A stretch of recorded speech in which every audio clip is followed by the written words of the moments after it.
welcome to another show of Don't Get This Twisted. I am Rob, along with my co-host as always, Tina. How are you doing, Tina? I am doing well, Rob. Just all got right. done with my last event for the baskets that I was selling, and life could get actually it can't get a little more chill. Isn't Christmas in just a couple weeks? Yes. So now it's blitz to get that done. Yeah. I put up my tree yesterday. My cousin bought a new one, so we have not put it up yet. It still needs stuff though. It's just the tree and lights, and all I have for it is balls. So I'm not sure what I'm gonna do. Like, I've seen some of my friends' trees, man, and it makes me just not want to put one up. Why? Because like they're bitching, like they got garland all over them, and fucking they're 9 feet tall. Okay, but let me ask you, how neurotic are these people that have that freaking Christmas tree? No, she put up this tree, Tina, in like 40 minutes, all of it. It was absurd. But you could tell she had done it a bunch of times. Like, of course. But like, it was bitching. It was fucking huge. It was 9 feet tall. It was just super cool. So like but I will tell you that she's not neurotic, but I have seen people's houses that are the most neurotic, nutty, Christmassy. My old boss, and I bless her heart, I love her to death. My old boss, we would go to her house and do work. Like, if she needed something done, she was the alarm business. She used her techs to do her stuff at home. You know, if she needed something done, we went over there and did it. That's just shit. I ran pipe underground outside. I did all kinds of crazy shit that was not in my job description, needless to say. She had 2 giant Christmas trees that were real. They got a giant Christmas tree, 2 of them every single year. And I mean big, like 12, 13 feet. Why? Because she loved Christmas. She had 2 full-size nutcrackers when you walk through the door. And I mean full-size, like 6, 7 feet tall. What?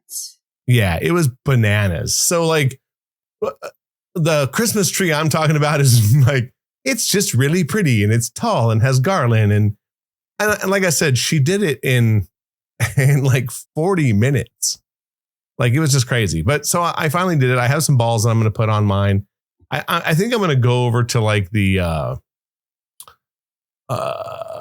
like Dollar Tree or one of those like places like that. I mean, that's really all we have here. But I think there's a new place over by my house called Savers. Never heard of it. Yeah, me either. I heard they're from out of state. So I'm going to roll in there. I'm going to see if there's like some garland or something I can throw around it and kind of spruce it up.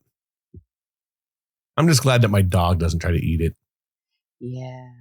That's like the best part. We have never had a tree since we've gotten our cat. I got to say, we haven't had any decorations up for Christmas since my mom passed. And it's been 14 years. So we're doing it this year.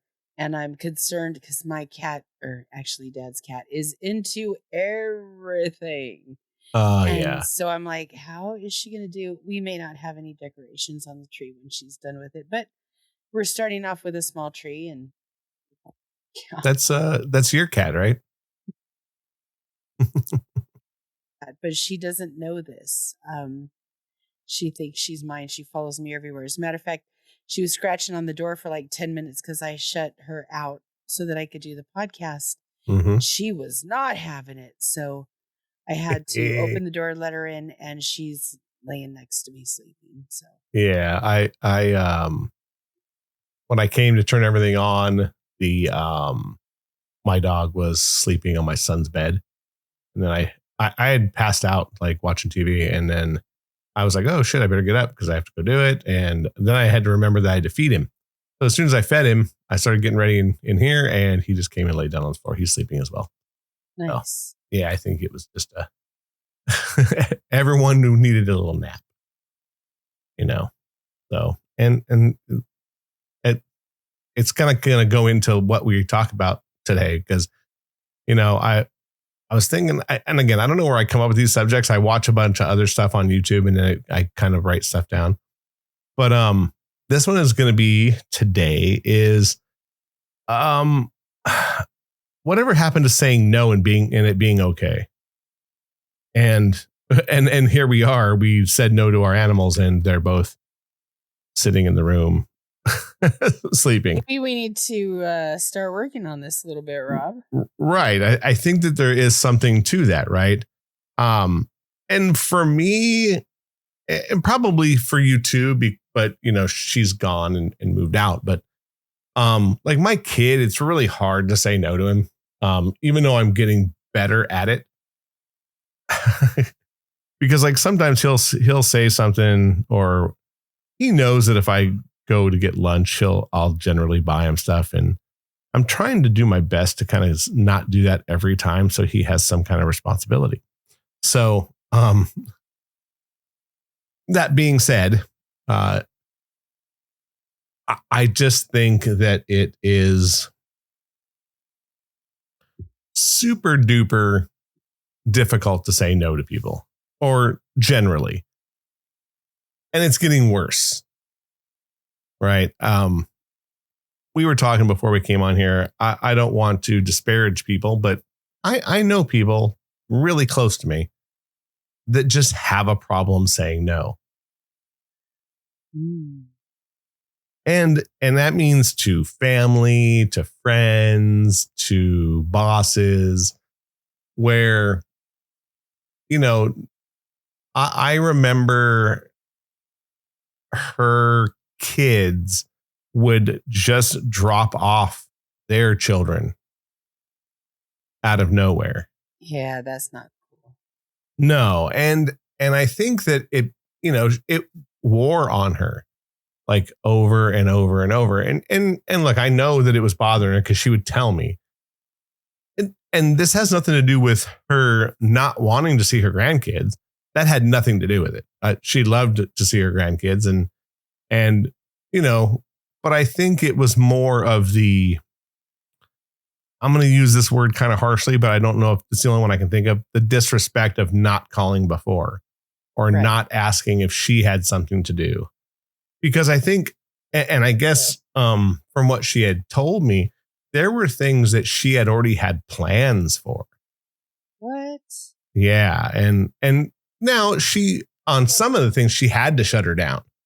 Because it was like a company Christmas party, or, it was like, I've made plans to do this. I can't get out of it. But I will say that she did say yes a lot, just because that's who she is. Right. Mm-hmm. Which, look, there is something to that. Like, there's a good quality of that. Like, she's a good friend and a good neighbor and a good mom. And so I don't want to say that saying no is a bad thing or a good thing.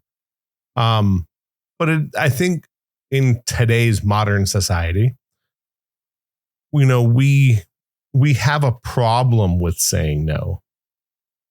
And that goes for to our own parents, right? To our mate, to our friends, because I think we think that there's repercussions to it. I think mostly with relationships, there's repercussions to it, because if you say no to something, they take it so personally, and it's hard, right? I think it's hard. It depends, though, because there are certain times you just have to say no. Like, you just don't want to be put in a situation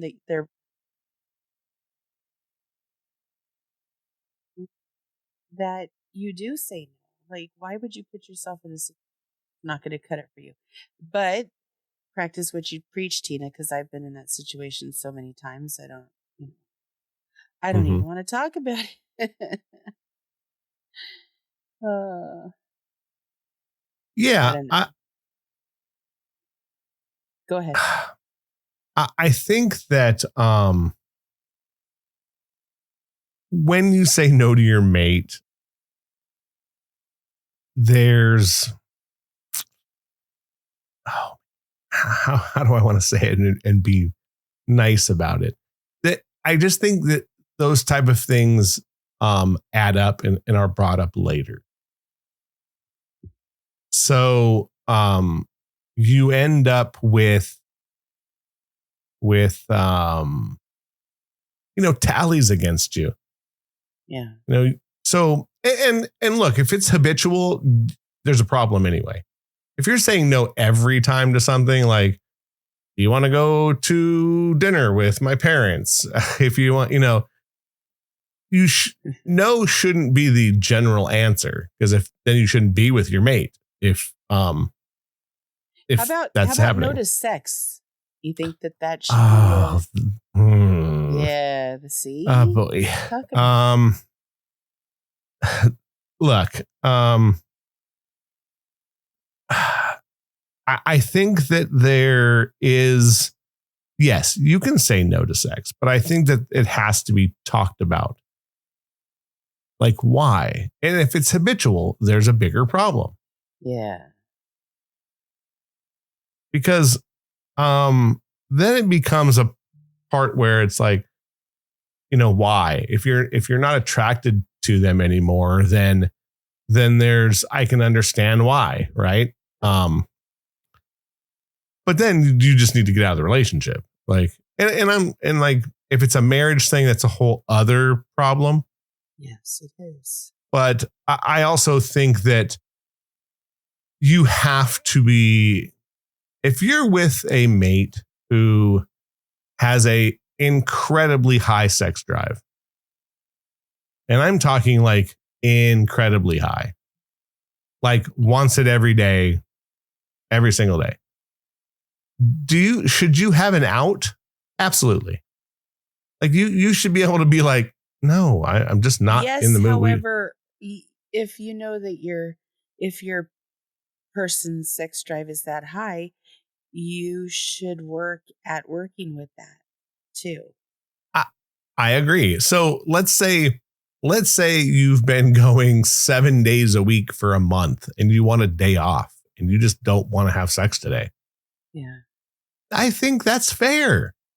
Well, yeah. That's not like. But I think the bigger problem is that from what I see, it seems like men, especially, they want sex because that's how they find connection. That's how they find their intimacy. And I believe that in a relationship, you should be able to give that to them daily. But the thing is if you can't have sex with them every day, you got to find a way to make them feel close and wanted, so that if they're not getting the sex, they're still okay. But it seems like women are like, God, you just want sex. All you want is sex from me. And then they push them away and they don't try to bridge the gap. And I think that's I see that so often right now, and men it's not fair to them because they want to be close and that's how they know to connect, and they're not getting that connection, and it's building walls. And it's funny that it's coming up now because I'm seeing it often these days. I agree. Like I said, I think that there's a point for both sides. Okay. Yeah. You should have a healthy sexual relationship. Absolutely. Okay. Whatever that is, that's 1 time a week is for some people, and 4 times a week is healthy for other people. Yeah. I think that there's a lot to be said to that. I also think that you're correct. There is a certain kind of intimacy that both sides need. If you're a dude and you like to cuddle, you better be with somebody who likes to cuddle. Yeah. Like these are things that are, I think, that end up should be coming out in the, early dating stages. Right. Because if you're saying no to cuddling, you're done. That should be the simplest thing. If you're saying no to holding hands, you're done. Like these are certain things that I think there should be no to. Like, these are the simplest of things or like, I again, I think that there's a time and place for everything. It's kind of like messing around in the kitchen. If you walk by and you smack your girl's butt, like there's a time and place for it. If she's got hot food in her hand, you probably shouldn't do it. But yes, I think that there is that's healthy. That's still wanting to touch your mate. That's if you walk by and you put your hands on her hips, just to put your hands on her hips. These are intimate moments that make up for the lack of that sexual drive that you may or may not have. So, yes, you can say no to sex. It shouldn't be habitual. And I think that you as adults should be able to talk to your mate and say, hey, this is what I'm looking for. This is what I think healthy is. What do you think healthy is? And meet in the middle. Right? These are things that keep healthy relationships alive. But I think that if it's something, and then I'll give you the bad side of it, where let's say a guy has this crazy sex drive and he wants it every day. It's like, look, do you just lay there and then feel like, it's a chore where it should feel more like it's a together thing? I think that this is where the yes and no's come into thing. And it's no different than it becoming out of hand, the no part. Because here's the thing, I have heard, yes, like male friends of mine who said it's like, breaking into Fort Knox to have sex with their wife. Yeah, that's not good. No, that's a huge problem. Mm-hmm. So the no and yes things, yes, there's a problem. I think that what happens is men and women, when they're together for a long period of time, they go their own way and they don't have the connection. They don't reconnect. They don't try to connect. They don't have that time for just the two of them, between the two of them.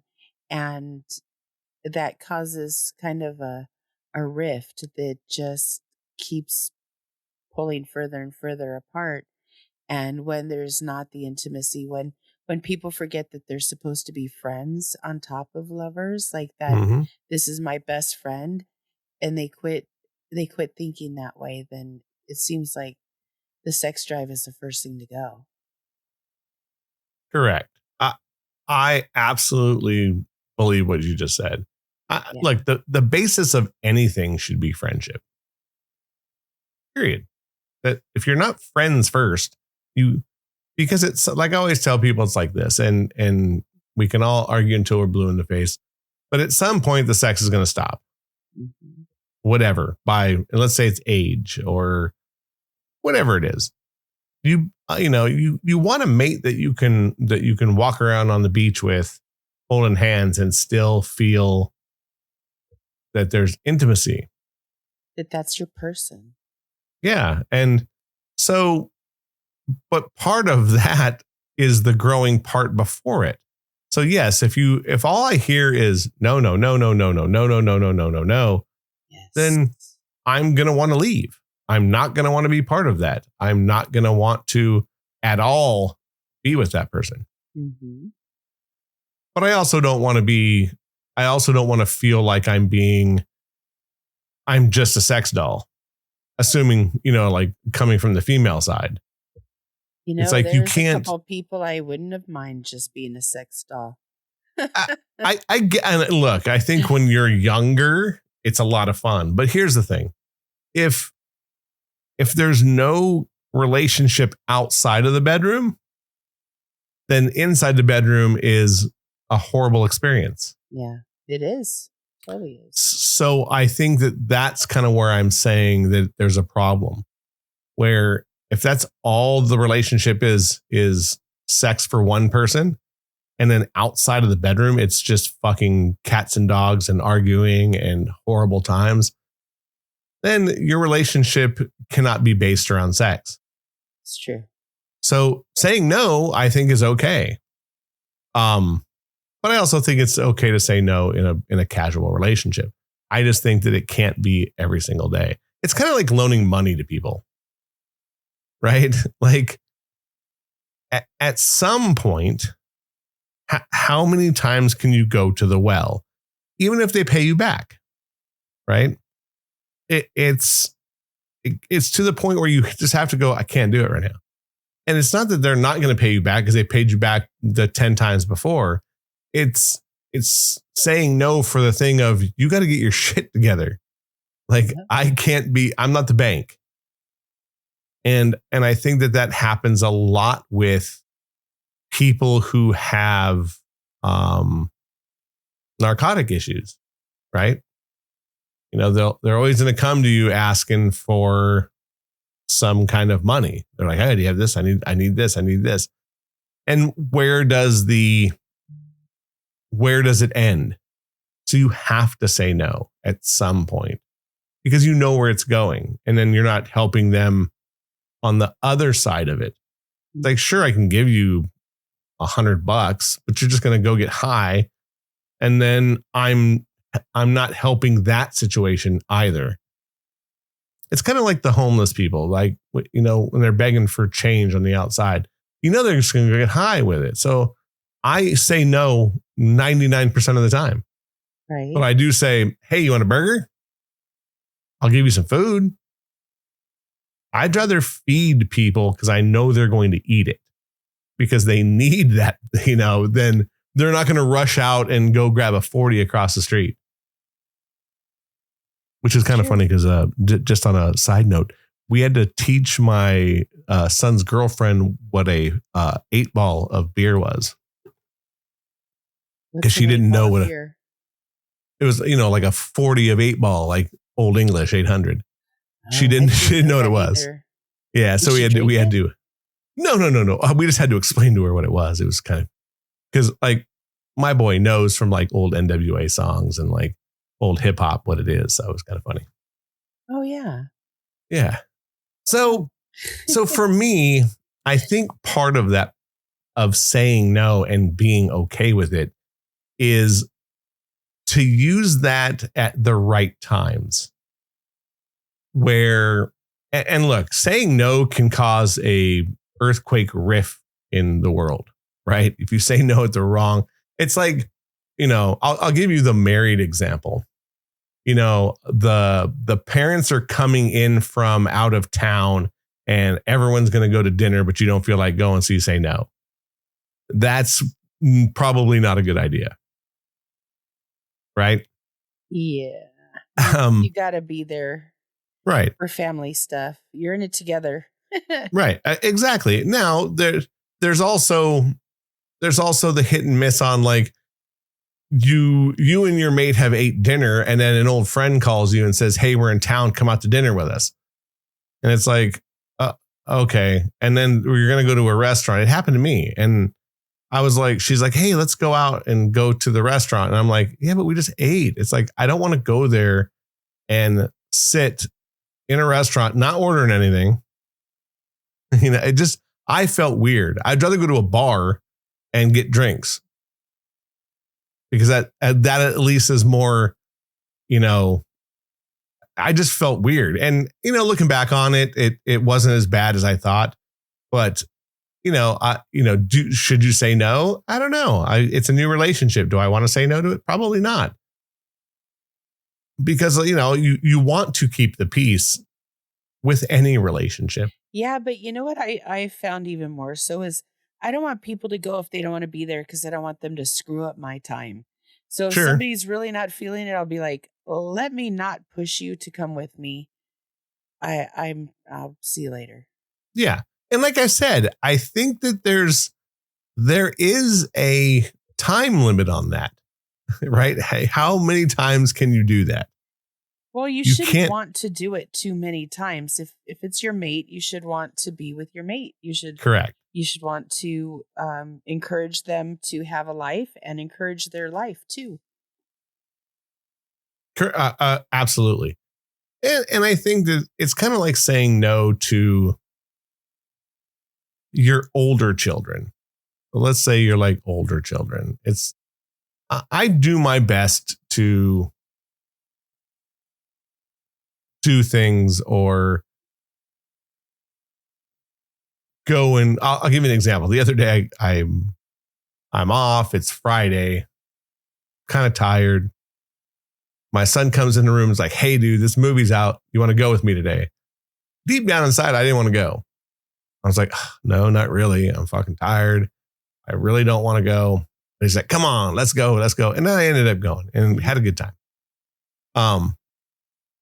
But what comes with that too is the other part of it. Like, I know I got to leave early. We got to go get food. Like all these things kind of roll together. Right. But I think that in my previous relationships, I probably said no too much. Oh, really? Oh, yeah, absolutely. Mostly in my marriage, because you can. You're just like, no, I don't want to do that shit. And I think that probably hurt me more, in my relationship long run, just because it got too easy to say no all the time. Yeah. And it shouldn't be that easy to say no. You should want to go do things. And I think even with relationships that aren't, if you're in a new relationship and you're already looking for a way out, there's probably a problem. Yeah. You know what I mean? So let me ask you this. Do you think that parents should tell their kids no? Absolutely. Yes, a lot. I think kids should definitely, you should say no to your kids for a lot of reasons. For one, the world is going to say no to you all the fucking time. Yep. There you That's just reality. I know people hate to hear that shit, but it's the truth. At some point, yes, the world is going to say no to you, and you might as well get used to it now. I agree. But, I mean, look, like I said, I think there's a time and place for everything. I definitely think that you should say no to them when you know that no is the right thing to do. It's like, sending your kid out to a party when they're young and you're like, don't fuck around. Like, don't do nothing stupid. Don't do this. Don't do that. And you have a bad feeling about it for whatever reason. Say no. The world is going to keep turning long run. You know what I mean? Like, it's just going to be okay. But I think that, look, I've already seen it with my son and how they handle being told no by a job. And they just don't know how to comprehend it. It's amazing to watch their brain spark as they don't understand why they can't go do something. They're like, that's dumb. Like, okay. Yeah. I've had to giggle at him. He was like, that's stupid. Yeah. Mm-hmm.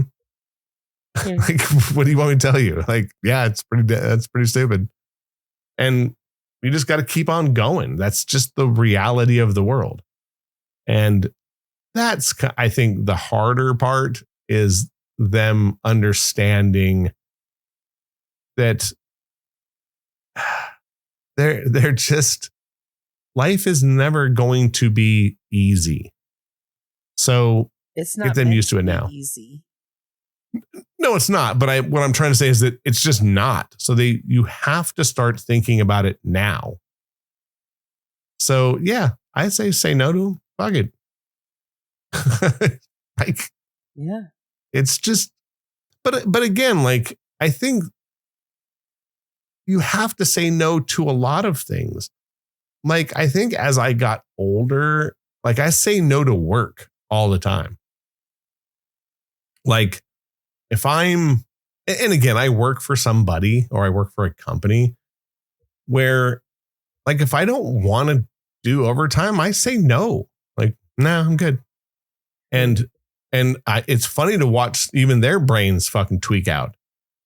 They're like, well, what do you mean? I work by the hour, bro. I've already put in my 8. I don't have to work. You have to ask me if I want to do overtime. If I say no, you have to stay.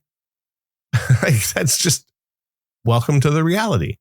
Now, and look, I do my best as an employee. I just think that you have to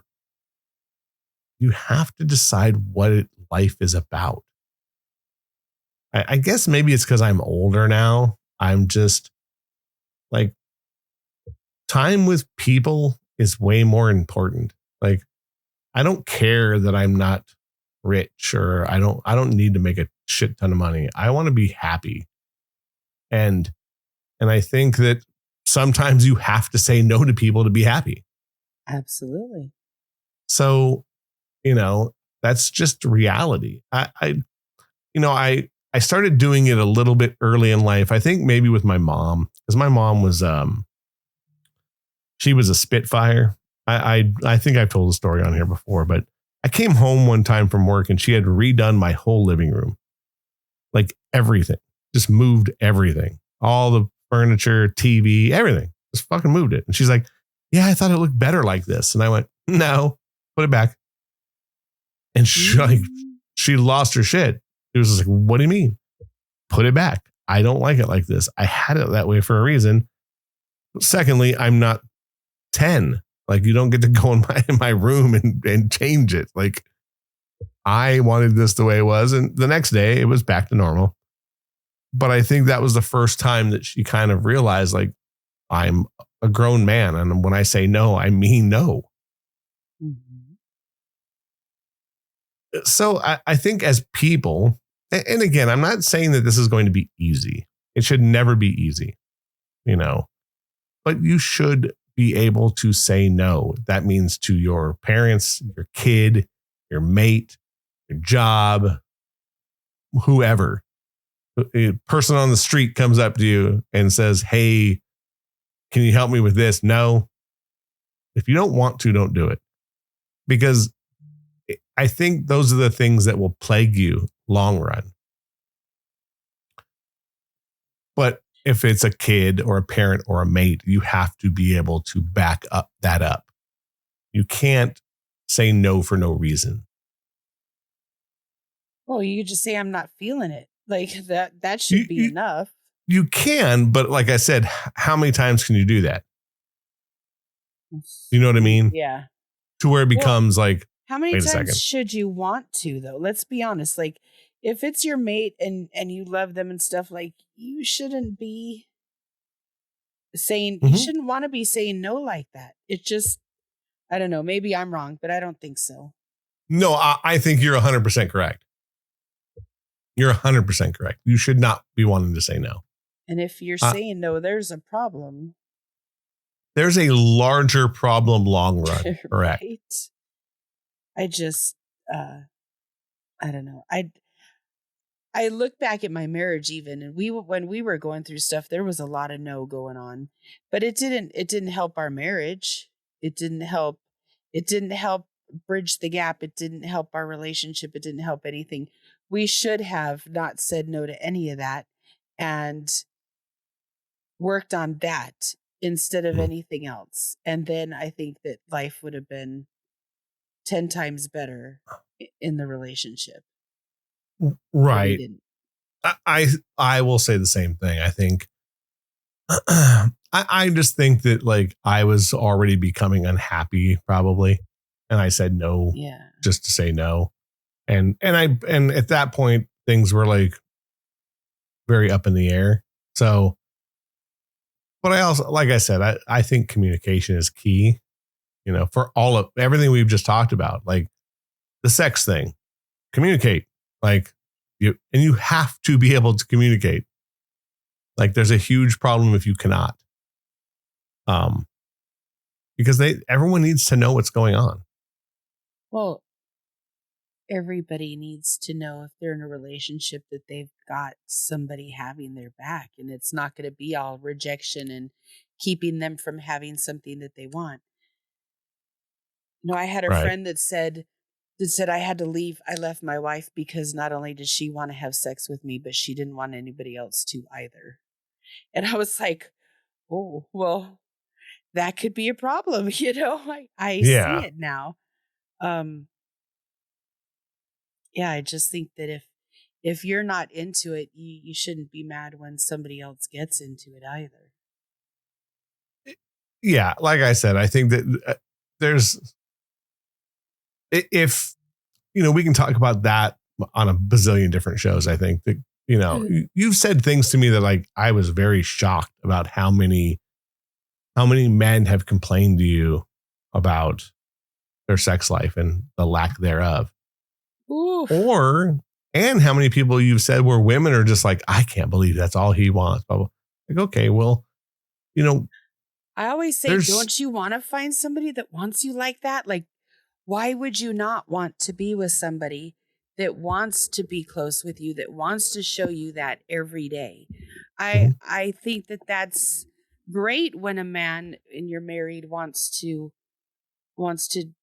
be close to you like that every day. Is it realistic? No. But don't you want somebody to want you like that? Yeah. Like I said, healthy. Things have to be healthy. Yes, and like I said, I think that's up to the people who are in the relationship. What is healthy? Like, because you also don't want sex to become a chore. And it shouldn't. Right. Well, that's what I mean, though. You can't get it to that point where, and I think that that's the both sides of what we're talking about, where like, if you're talking about a woman who's just like, I can't believe he wants to have sex all the time, and you're not having sex at all, well, we know who the problem is. Yep. I mean, then all of a sudden it comes, it's not very difficult to understand what the problem is. So, I think a lot goes into that, right? Where you have to, if you're not having sex at all, there's a problem. So I have talked to several people about like what they think a healthy, sexual relationship is. And it's funny because they, some will say healthy is at least twice a week. Okay, cool. And I think that from men more so than anything, they would say healthy is every day. Now, men and women definitely think differently on those numbers, but yeah, I think that's a little absurd, but that's myself. I think every day is absurd. Yeah. That's just not realistic at all. Like no one has, I mean, well, again, age has a lot to do with it. Yeah. If you're a young couple and you're in your 20s, yeah, why not? You should be fucking like rabbits. Because your stamina and your desire, there's a lot of things that have changed. But I think, well, I've said before, I think healthy is between 3 and 4 times a week. For someone I would say that that's pretty healthy as long as you're having a really good time correct together. Not like, I'll give it to you 3 times a week, but 2 of those times is going to be like a quickie. Yeah, and look, and again, I think quickies are great. Like there's a place for quickies. There is a place. There's a total place for quickies. So yeah, so I think that it's finding those mates where you can actually have that conversation, though. Yeah, because some people don't want to have that conversation at all, and it's like, well, we gotta. I agree with that. I have a hard time saying no. I say yes too much. Like even at work, I've noticed that the last few times they couldn't get somebody to work on a person or several people for an event. And I say no because whatever I'm doing, and nobody else will do it. So I have to say yes to it. Now, Mm-hmm. I'd rather not, because if I could have, or if I was in the mood, I would have said yes from the get. But because nobody else did it, it forced me to do it. We had a wedding to go to do, and there was 8 girls, and 3 of us were working on these 8 girls for the wedding. And I guess the aunt was getting her hair done with another hairdresser and pissed the hairdresser off so bad she wouldn't do any other people. So that left each of us with like 7 people we had to do. I said I had time for 2, barely had time for 2. Mm-hmm. I did 4 of them out of the 8. And then I had to fix another one. So I technically did 5. And it was annoying because I was like, I already said no. And everybody's like, oh, but if I do this and you do that, and this, then everybody should have came to the table and with what they had done, whatever the aunt did to piss the hairdresser off, like, you're the professional, handle it. Like, I sat her down, I did her hair, and I said, well, I think you have the wrong expectations for the type of hair that you have. And everybody was silent, like, because there, when somebody's having a hard time with a client, everybody knows about it instantly. I don't know how that works, but it happens. Right. And so when I said that, I'm like, well, I think you have the wrong expectations for your hair, and everybody went silent. But then the lady said, well, what would you do? Which I was shocked because I thought she was going to be way nasty for me saying it. And I was prepared for that. Right. Because when you tell somebody no, you have to be prepared for that, right? Sure. But I ended up doing her hair, and she's like, oh, I love it. And I was like, oh, thank God. Because I was stressed out the whole time. I knew what she did to the other hairdresser. She made the other hairdresser quit. Right. Who does that? Like, come on. No one should. No, but you know what? I just said what I needed to say, and it worked out for me that day. But, it's funny because I do things that I think, why do I do these? Like, one of my friends was going away, and he asked me if I would take him to the airport, which meant I had to be at his house by 5 a.m. And he lives about an hour from me. And so I had to be up at 3 to be out of the house by 4 to get there by 5. And I'm thinking to myself, damn, how did I get this job? Not that it was a horrible thing. It was great to see him before he left. It was a great time. I didn't hit any traffic. There was no problems. But I was thinking, how many people would get up at 4:00 in the morning and do this for somebody? And then I thought, that's why you got called, Tina, because you don't say no. Yep. And I'm okay to not say no. Like I said, it was a fun experience, and I don't miss anything by doing it. But it was one of those things where everybody goes, how the hell, tell them to leave in a decent hour, or tell them. And right. I don't do that. And look, like, I think I kind of ran into the same airport issue with my kid. He wanted to go to Texas. He booked a flight, but never told me which airport. He just called me and said, hey, I need you to take me to the airport. And I was like, oh, I go, okay, whatever. Like, we'll make it work. Like, what time? And when he called me, at first, it was like early. It was like 4 a.m. And I was like, all right, whatever. Like, I can make it work. Because I thought it was the airport close to me, but it wasn't. It was LAX. Oh, that's just a horrible place to go. And I was like, fuck. Okay. So he ended up changing it, and it still went out of LAX, but it was a different time. And look, I've been off because of my shoulder. So, like, I tried not to complain too much. And I took him and I picked him up and I did it all. But, I was like, you have to understand, dude, like, what you're doing. You know what I mean? Like, yeah, it's not like going to the airport that's close to us. It's just not.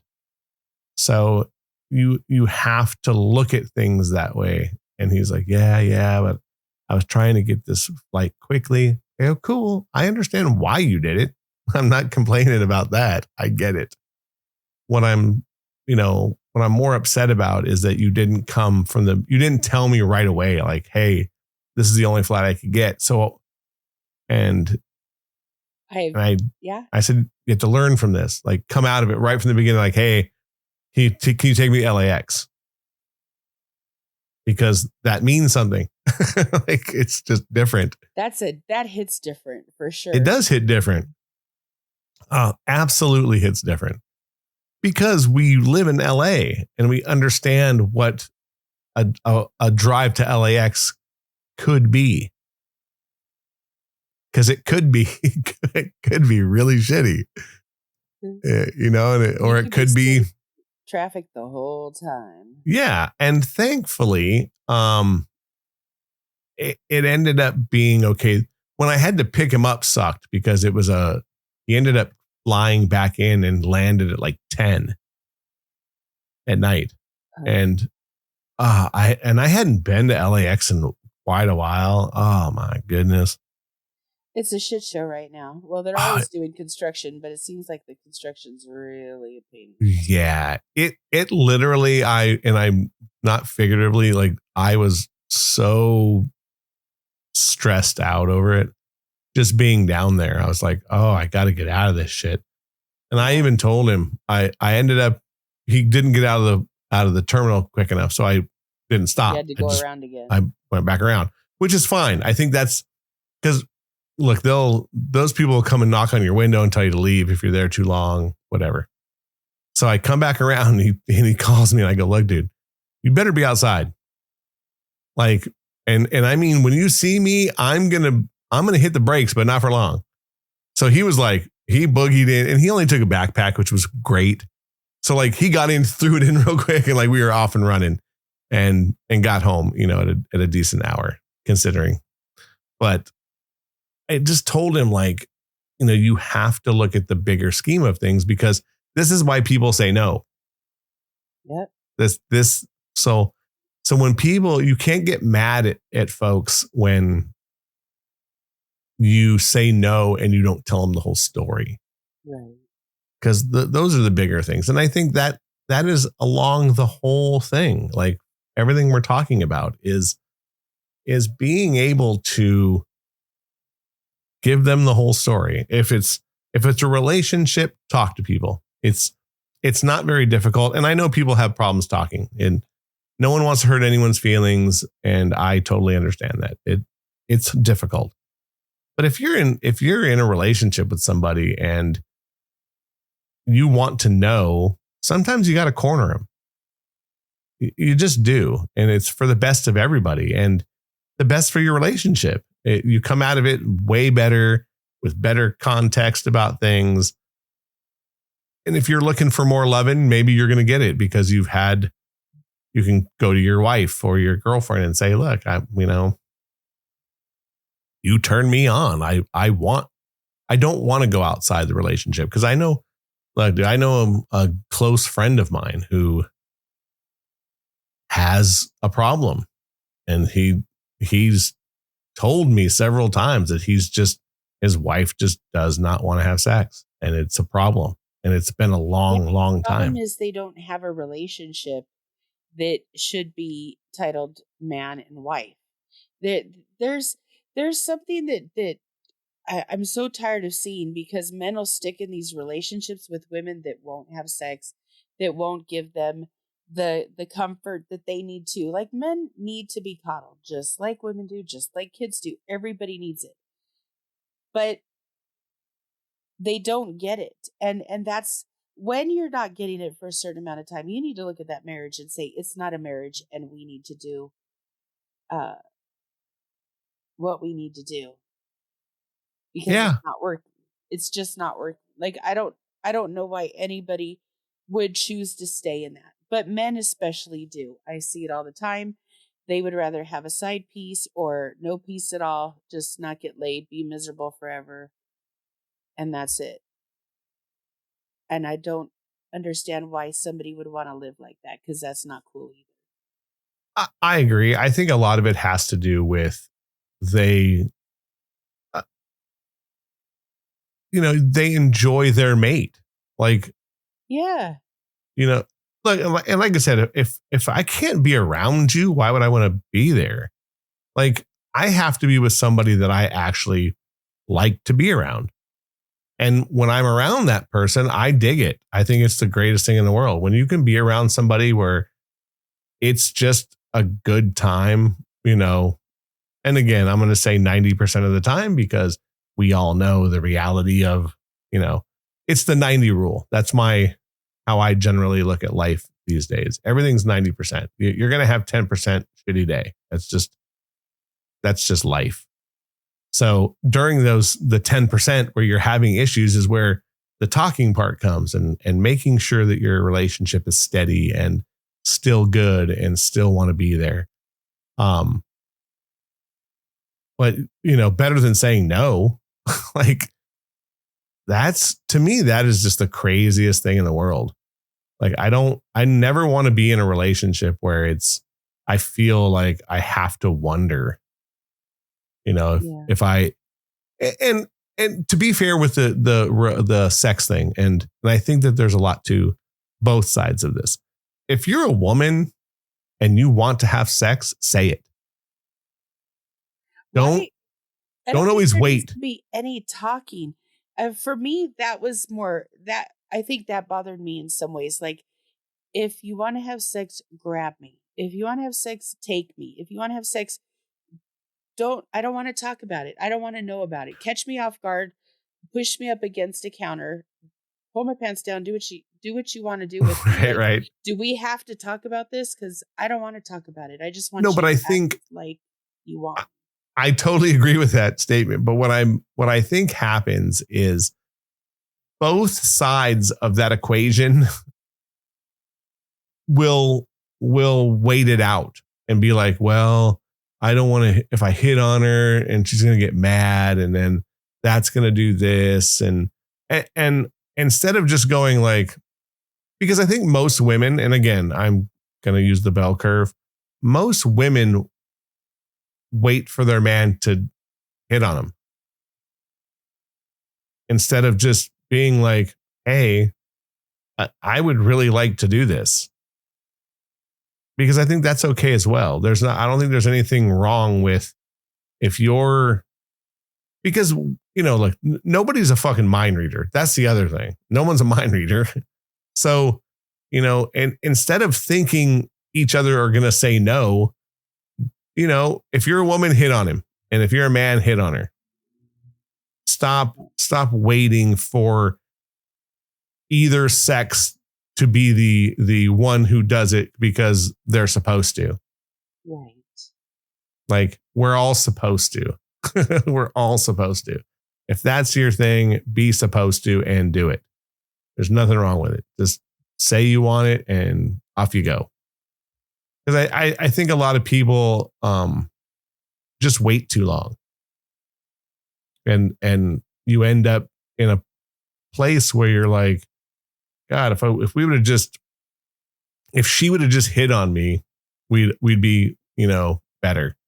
Because some guys they've been told no so many times that they stop. And then I don't think they get told so many times though. I think what happens is the way they get told, because even a couple times could completely turn them against wanting to make any sort of pass. Sure. And agree. That it makes it hard for them. And I get that. But it's the same way that men are with women, because men don't see how they're rejecting women either. And it's a whole different game. It's a whole different, and I don't want to say game as in it's people playing games. It's just women will feel neglected or pushed away in a totally different manner.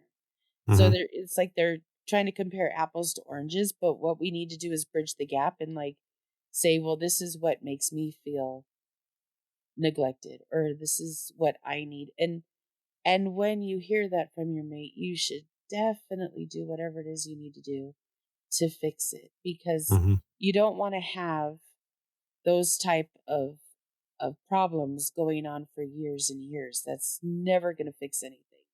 Yeah. So 100%. it's one of those things that you just got to, I don't know. Communication is such a hard thing for people. And yet it's the most important thing for people to be able to coexist together. Mm-hmm. And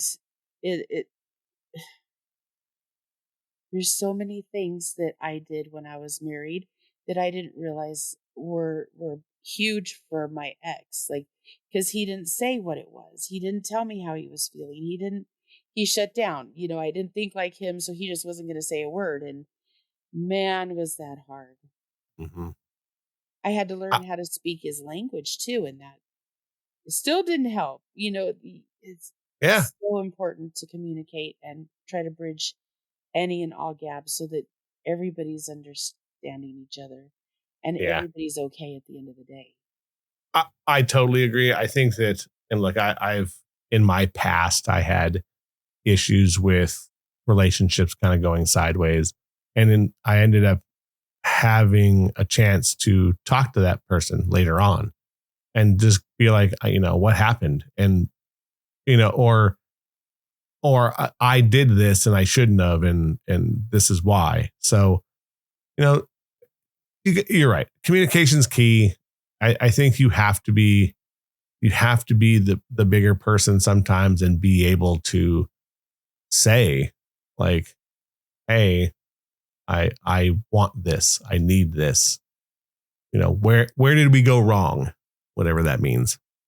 So, yeah. But on the flip side, also don't be afraid to say no.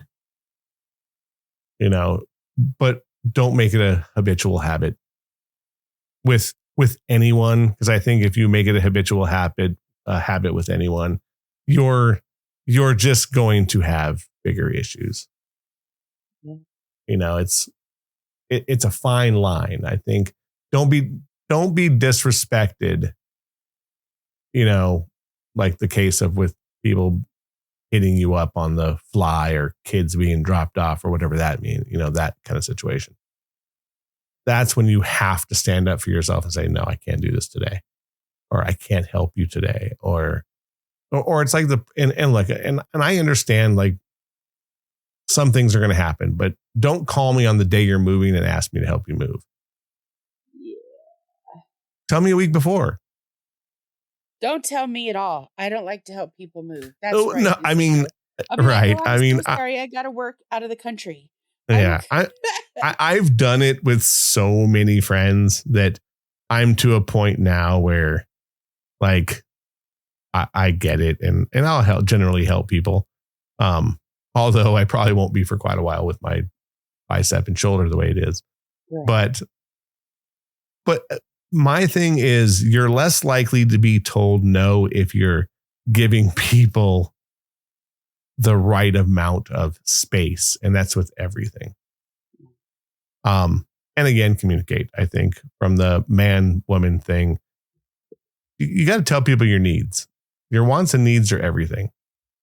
So you definitely don't want to push somebody's feelings aside because you don't want to deal with something. If your mate or your partner or your friend is telling you that they really need something from you, hear them and work with it. Or you got to just decide that you're not going to be a part of their lives because you can't be a part of what they do. And be honest, because there's no reason to lie about it. Correct. You'll see it. You'll see the byproduct right in your face every time. Right. So I'm a big proponent of what you just said. You need to be able to just talk to people. Yeah. And if you are, you're going to have such a great relationship. It's just being honest. So then no one ends up getting hurt in the end. And it's easy to hurt your wife. And your husband. Yeah, it just is. And it's sucky. And no one wants to be in that situation where that's happening. So I think as long as you're a person who's honest with everyone, everything's going to be fine. Yep. All right. Check us out every Wednesdays. We're on every damn podcasting thing. I've been kind of slipping on the social medias, but I'm going to try to get back on it. And it's an opinion show. Don't get it twisted. Keep coming back every Wednesday. That's Tina. I'm Rob, and we'll see you in a week. Bye. See ya. Don't get this twisted.